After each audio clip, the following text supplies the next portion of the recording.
to cut down our energy usage, to stop CO2 entering the atmosphere, which is raising the climate, so that basically could potentially be very damaging to humankind, the animal world, through rising sea levels, through climate change in all areas of the world where deserts might become bigger.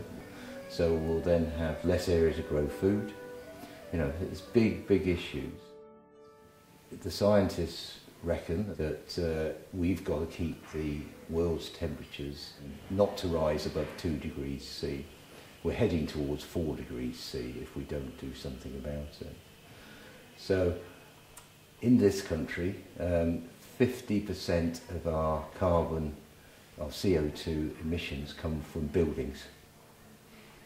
So if we could get our buildings to need far less energy to heat them, we would cut down that 50% very quickly.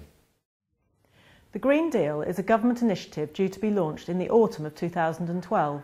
It will enable property owners to take out a loan on their house to pay for energy-saving work to be done. It'll work like this. An assessor looks round your house and looks at your energy bills. The assessor then makes suggestions of the things you could do, like for example loft insulation or installing a new boiler. You may then be offered a loan to pay for the work to be done, if it meets the golden rule. And the golden rule says that the total cost of the loan must be less than the total amount of estimated energy bill savings. Loans can be for up to 25 years and the repayments will be taken from your electricity bill. If you decide to move house, the loan can be transferred to the next bill payer. There's also an element of the Green Deal called the ECO, the Energy Company Obligation. This is split into two: the Affordable Warmth ECO, which will enable householders on low incomes who might be in fuel poverty to have the total cost of the improvements paid for them, and the Carbon Reduction ECO, which will subsidise certain measures in hard-to-treat homes, where the measure doesn't meet the golden rule. And that, in a nutshell, is the Green Deal. The Green Deal at the moment is a bit of a puzzle because it hasn't quite come out yet. We don't quite know exactly what the Green Deal is going to consist of. But what I do know is that people will be able to borrow money to take out loans to make improvements to their properties. Now, where we've got questions is how that can help lots of the people that we've been meeting on our rounds, on our doorstep, knocking and chatting. We do know that there is something called the Affordable Warmth ECO as part of this Green Deal, but at the moment it's not available to landlords. And we've come across a lot of people who are living particularly in private rented properties, where the properties need a lot of work doing to them, and the people are not very well off. So I'm very unsure about how the Green Deal will help a lot of the people that we've been meeting during our project. Well, I think our first reaction to the Green Deal is we're really pleased with the concentration on energy efficiency rather than on additional generation, because I think that makes much more sense. And we're really pleased that the emphasis is on thinking long-term, investing for the future, because these kinds of investment do have a long payback. And it's particularly the fuel poverty objective that plays with us.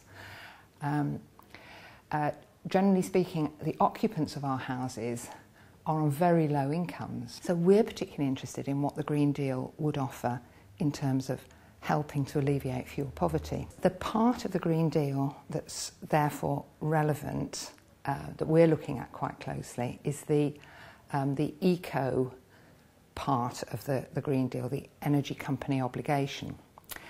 And it is worrying for us that the emphasis on that is more towards solid wall property. I think the split proposed at the moment is only a quarter of that fund, that subsidy, will go towards fuel poverty and will be, as the proposals are at the moment, be hard for housing associations to access.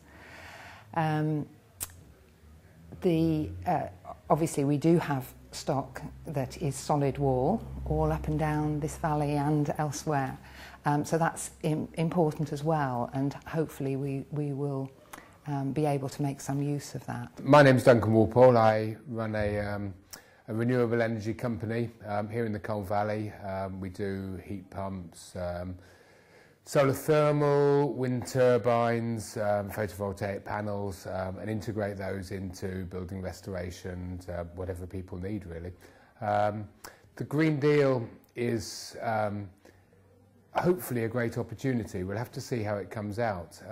But a lot of the problem with all these things, when you're insulating your house, putting a new boiler in, putting renewables in, heat pumps, is that there's a big upfront cost to them. And hopefully the Green Deal will find a mechanism so people can pay it off slowly.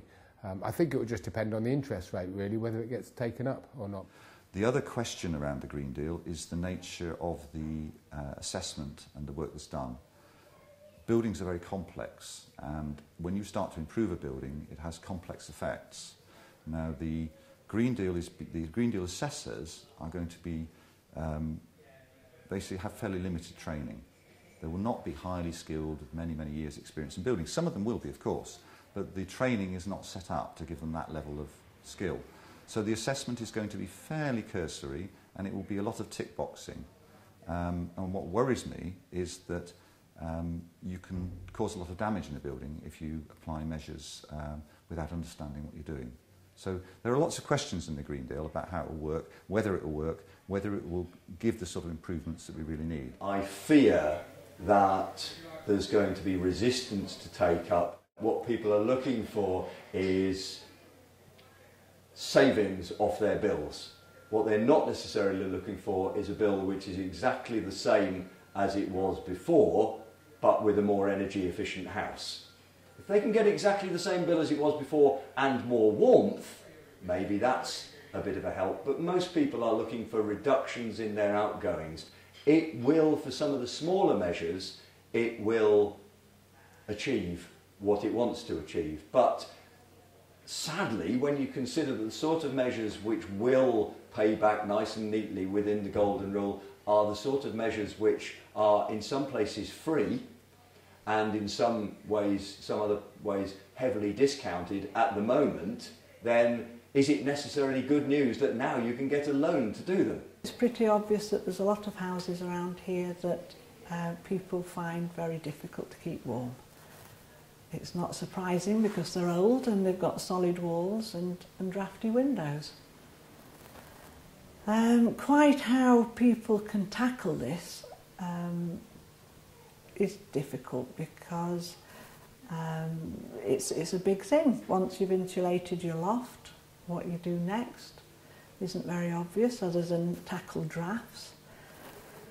And we've heard something about the Green Deal and what it might offer, but just enabling people to borrow money doesn't really seem to be the answer, because there'll always be the difficulty of paying it back, and there'll always be the question about what the interest rate's going to be.